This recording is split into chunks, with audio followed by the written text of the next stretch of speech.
Hi friends, welcome to our channel. నేను మీ Shilpa Reddy.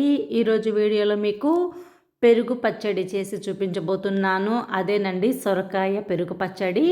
Taste అయితే సూపర్గా ఉంటుంది. సైడ్ డిష్గా కొంచెం అప్పడం ఉంటే చాలు, చాలా చాలా బాగుంటుంది. ఇంకేం అవసరం లేదు. లేట్ చేయకుండా ఎలా చేయాలో ఈ వీడియోలో చేసేద్దామా. ఇప్పుడు ఒక ప్యాన్ తీసుకుని స్టవ్ ఆన్ చేసుకుని అందులో 2 లేదా 3 టేబుల్ స్పూన్ వరకు ఆయిల్ వేసుకోండి. ఆయిల్ వేడిన తర్వాత కొద్దిగా ఆవాలు, కొద్దిగా జీలకర్ర, అలాగే శనగపప్పు, ఉద్దిపప్పు వేసుకోండి. ఈ పోపు కాస్త చిటపటలాడిన తర్వాత ఇందులో కచ్చా పచ్చాగా దంచిన 6-7 వెల్లుల్లి, కొద్దిగా అల్లం కచ్చా పచ్చాగా దంచుకొని వేసుకోండి. అలాగే కారం మీరు తినేదాన్ని బట్టి చూసుకుని వేసుకోండి. ఈ సొరకాయ పెరుగు పచ్చడి అనేది కారంగా ఉంటేనే బాగుంటుంది, కాబట్టి కారం మీరు చూసుకుని చేసుకోండి. టేస్ట్ అయితే సూపర్గా ఉంటుంది. కచ్చా పచ్చాగా దంచి మాత్రమే తీసుకోండి. ఇవి మంచి సువాసన వచ్చే వరకు వేయించుకోండి, పచ్చి వాసన పోయి.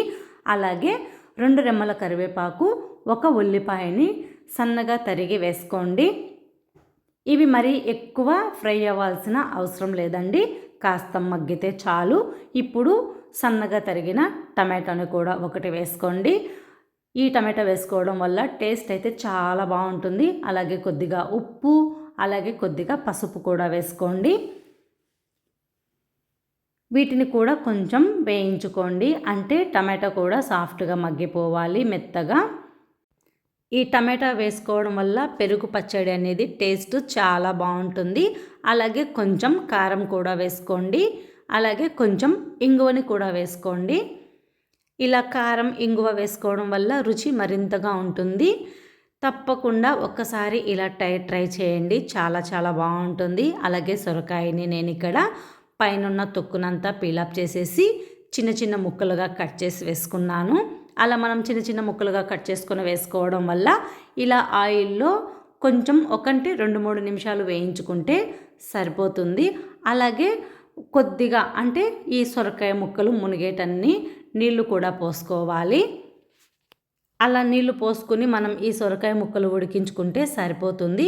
లేదా మనం కొద్దిగా వాటర్ వేసి ఈ సొరకాయ ముక్కల్ని కుక్కర్లో అయినా ఉడికించుకుంటే ఈ ఉప్పు, కారం చక్కగా సొరకాయ ముక్కలకు పడి మధ్య మధ్యలో ఈ సొరకాయ ముక్కలు టేస్ట్ అనేది చాలా బాగుంటుంది. మనం కుక్కర్లో అయినా ఉడికించుకోవచ్చు, లేదా ఇలా ప్యాన్లో అయినా మీడియం ఫ్లేమ్లో ఉంచి ఉడికించుకోవచ్చు. ఇలా చూడండి, వాటర్ అంతా ఇమిరిపోయేలాగా ఉడికించుకోవాలి. లేదా కొంచెం పలుచుగా ఉన్న వాటర్ అనేది ఉన్నా ఏమీ కాదు. ఇక్కడ నేను 1/2 లీటర్ పెరుగు తీసుకున్నాను. ఈ పెరుగుని మనం మిక్సీ జార్లో వేసి, అంటే గుల్లగా లేకుండా మిక్సీ జార్లో వేసి గ్రైండ్ చేసుకున్నామంటే ఒక పల్స్ ఇస్తే సాఫ్ట్గా ఉంటుంది. అలాగే మనకి మజ్జిగ చారులాగా కాకుండా కొంచెం థిక్గా ఉండేలాగా చూసుకోండి. టేస్ట్ అయితే సూపర్గా ఉంటుంది, కమ్మగా ఉంటుంది. ఈ పెరుగు పచ్చడి కొంచెం గట్టిగా ఉండేలా చూసుకోండి. ఇప్పుడు స్టవ్ ఆఫ్ చేసేసుకోవాలి.